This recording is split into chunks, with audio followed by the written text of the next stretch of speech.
Bonjour, me voici aujourd'hui de nouveau avec Sabrina. Bonjour à tous, bonjour Julie. Tu es éducatrice et tu t'es spécialisée dans le TDAH. Aujourd'hui, on va s'adresser aux parents. Quels conseils tu pourrais donner pour les parents qui ont un enfant TDAH? Alors, une fois que le diagnostic est posé, la première chose à faire, et n'hésitez pas à solliciter le professionnel qui a posé le diagnostic, c'est qu'on vous explique. Oui.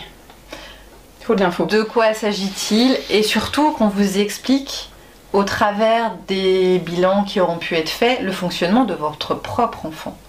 Puisque, on l'a dit dans une autre vidéo, le TDAH, la symptomatologie ne va pas être la même d'un enfant, d'un jeune Exactement. à un autre.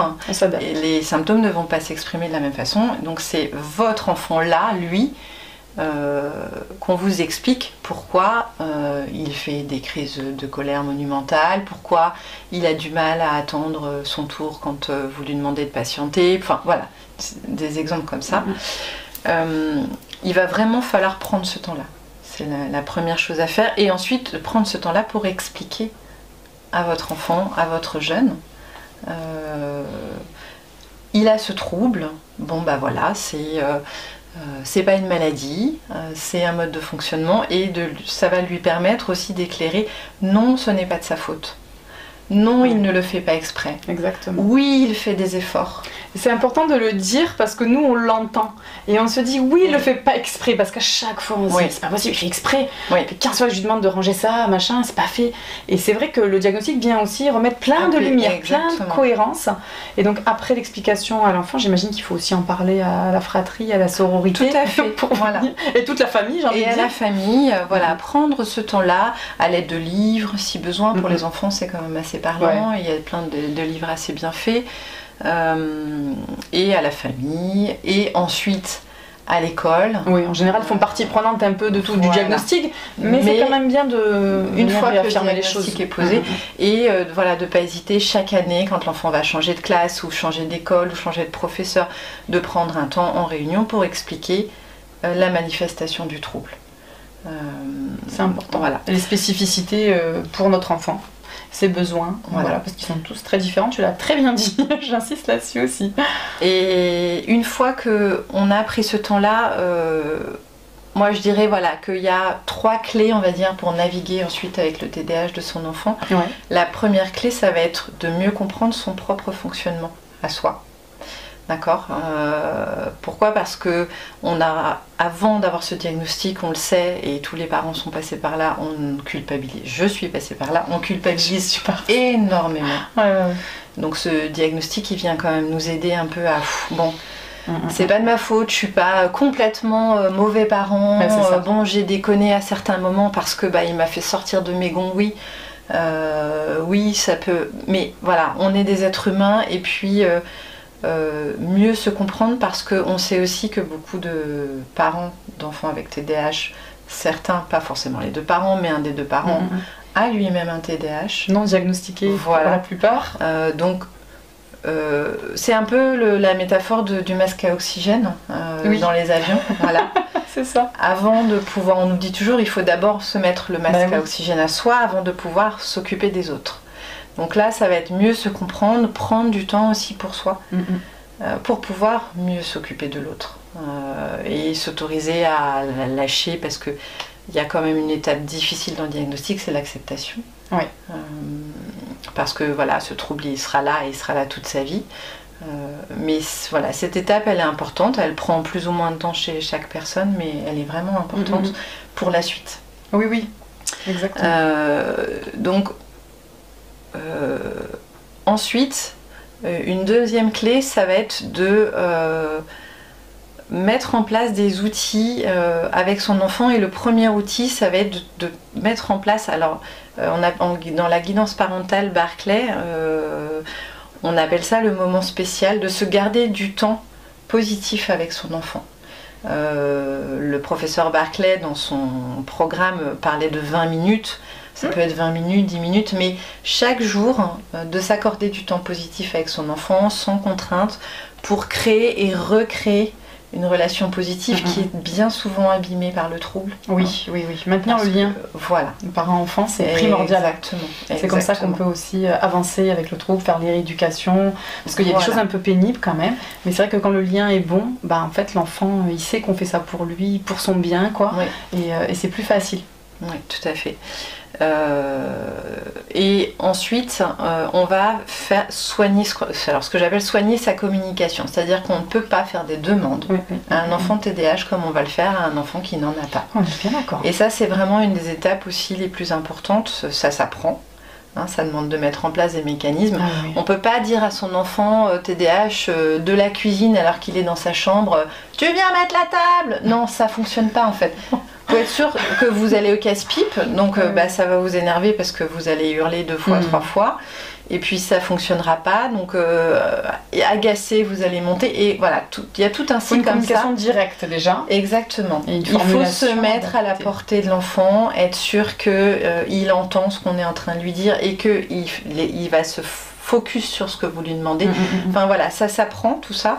Et lui expliquer des fois pourquoi, pour qu'il comprenne, parce que des fois c'est trop sommaire.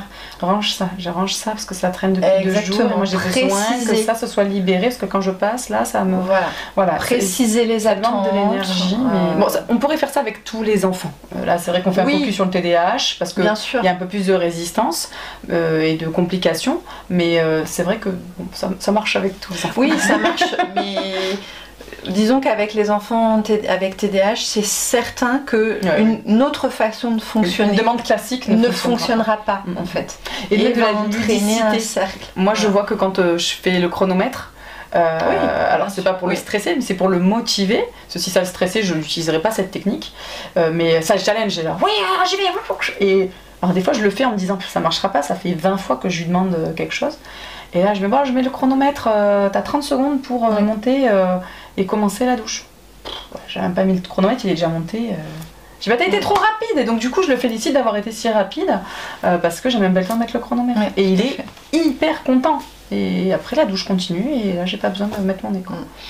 Alors c'est vrai que ça va demander d'être pas mal créatif aussi. C'est exactement ça. Et tout le temps. Alors le grand ne l'est pas, mais j'ai besoin beaucoup de ressources. J'ai besoin d'être beaucoup créative en tant que parent. Je trouve que c'est quelque chose qui n'est pas assez proposé aux parents et précisé. La créativité nous sort de toutes les emmerdes, de toutes les impasses en fait. C'est pas très compliqué de se dire, on a cette option-là. Mettre en place une créativité qu'on n'a pas ou qu'on nous a pas apprise, ça c'est plus compliqué. Oui, ça demande des ressources, d'où l'importance aussi... il faut pour pouvoir le faire se sentir suffisamment bien, donc exactement. Avant dépression, on va hyper mal, on n'a pas les ressources. On n'a pas les ressources. C'est pour ça que de faire une petite thérapie aussi, notamment avant d'avoir des enfants, ça aide, mais pendant, ça peut aussi nous permettre de faire un pas de recul et de revoir comment on peut repenser notre parentalité pour que ça se passe bien à la maison, parce que sinon c'est un peu l'enfer. Parce que quand le diagnostic est posé, il va y avoir un certain nombre de prises en charge qui vont vous être proposées pour votre enfant. Il va peut-être aller chez la psychomotricienne, chez l'orthoptiste pour les troubles neurovisuels, il va peut-être être envoyé chez l'orthophoniste parce qu'il va avoir des difficultés de langage, et bien souvent on tarde, on se focalise sur l'enfant qui va être rééduqué. Et moi, ce que j'ai compris dans mon propre parcours et ce que je dis aujourd'hui aux enfants que j'accompagne, c'est qu'il y a d'abord, en réalité, il y a tout le travail de psychoéducation et d'accompagnement du parent. Oui. Parce que oui, on va pouvoir faire plein de choses avec l'enfant, mais si le parent n'a pas compris le trouble... on passe à côté en fait. On va passer à côté parce que c'est lui qui va passer la majeure partie du temps avec son enfant. Et puis un parent qui va bien va être dans une relation positive avec son enfant. Donc une des clés aussi, c'est de se focaliser sur ce qui se passe bien. Ouais. Alors ça, c'est pas du tout français, non, pas du tout. C'est pas beaucoup plus dans la culture anglo-saxonne, américaine, canadienne. Là-bas, d'ailleurs, ils disent qu'en général, pour une remarque négative, il faudrait contrebalancer et en donner 4 positives. En Belgique aussi, il y a une école TDAH, c'est ce que préconise. C'est extrêmement important et ça fonctionne vraiment bien. Pourquoi ? Parce que nous, on a cette tendance à dire ça s'est bien passé, il n'y a rien à dire. Oui, mais au contraire, c'est exactement ça. Mais qu'est-ce que c'est nul ça ? Alors que l'enfant, lui, si on a un renforcement qui est un retour qui est régulier, qui est positif sur ce qui s'est bien passé, il sait que c'est ça qu'on attend de lui. Il le comprend mieux et en plus il est valorisé dans ce qu'il a fait correctement. Et il intègre ses compétences réellement en fait. Donc il se les approprie beaucoup plus vite. Un simple merci beaucoup d'avoir rangé tes chaussures. Merci, c'est génial, regarde, t'as mis tes chaussettes tout seul. Alors qu'on a cette habitude quand même très française de non, ça va bien. De normaliser tous les efforts. Non, ça c'est normal. Pourquoi je lui dirais que c'est bien? Exactement. Voilà. Oui, de toute façon, ils ont une estime d'eux râler pas crête. Donc, c'est vraiment important de miser sur leur potentiel, qu'on voit tous les jours, mais qu'on pense pas toujours à dire. C'est important. Et enfin, la troisième clé, ça va être, une fois qu'on a la psychoéducation qui est mise en place, qu'on a un accompagnement aussi du parent, à l'aide d'un programme ou d'une guidance parentale, on va pouvoir aussi proposer à l'enfant de nombreux outils au quotidien, pratico-pratiques, et notamment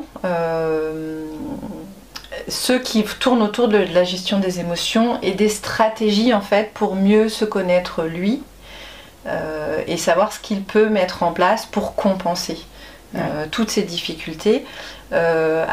Au Canada notamment, des études ont démontré que tout ce qui va être relaxation, méditation et approche de pleine conscience, la cohérence cardiaque sont des outils qui peuvent être transmis aux enfants, notamment en psychothérapie. On parle des thérapies cognitivo-comportementales, qui sont celles qui sont recommandées par la Haute Autorité de Santé pour les troubles neurodéveloppementaux, le TDAH. Et c'est dans ces séances que l'enfant va pouvoir apprendre à se saisir de ces outils et ensuite à pouvoir les utiliser tout seul quand il en a besoin. Exactement. Moi, j'utilise le EFT sur mon enfant. Il y a aussi les diapasons thérapeutiques, le neurofeedback. Là, j'ai lu dans le livre que tu m'as passé, Je suis une tornade. Il y a la réflexologie plantaire. Tout à fait. Se masser, se toucher, puis masser les pieds. Ça détend aussi les organes, tout l'intérieur, parce que ça peut être l'ostéopathie. Tout ce qui est en lien avec le corps, la détente, parce que c'est quand même un peu des boules de nerfs. Donc, c'est bien d'avoir de temps en temps des outils comme ça, même régulièrement. Le brain gym aussi, qui a de très très bons effets. Il y a beaucoup d'outils en fait, il y en a énormément, donc c'est vrai d'en utiliser un au quotidien, boire de l'eau avant les devoirs, il y a plein de petits trucs comme ça, les mâchouillous, quand vous voyez qu'ils défoncent toutes les tétines, c'est qu'il faut passer au mâchouillou, même quand ils sont plus grands, ça leur permet de se détendre. En plus on sait que la sphère là, elle est bien bloquée aussi, parce que c'est là où on concentre aussi pas mal de notre énervement, notre colère, et chez les TDAH, c'est bien verrouillé. Il y a plein de choses à faire, des compléments alimentaires aussi en fonction des défaillances, parce que il brûle beaucoup de calories, beaucoup de nutriments, de minéraux. Donc de faire un point avec un ou une spécialiste sur le sujet, c'est important. La liste, elle est infiniment longue en fait, parce qu'il y a tellement de possibilités pour en fait, ce qui sera important, c'est d'aller définir ce que son enfant aura besoin. Exactement. Le point de vigilance, c'est d'être attentif à ce qu'il n'y ait pas quand il y a trop. Oui, voilà. On est d'accord, faut cibler. Voilà, c'est ça. Et le diagnostic, justement, par tous les bilans, va vous aider à cibler là où vont être les difficultés d'enfant et ce qu'on va pouvoir lui apporter. Alors, parce que, ne pas être dans le trop, parce que il peut y avoir aussi des formes de burn-out chez les enfants qui sont trop pris en charge. Il ne faut pas oublier que ce sont des enfants et qu'ils ont aussi juste leurs besoins d'enfants, de jouer. Oui, on le rappelle bien.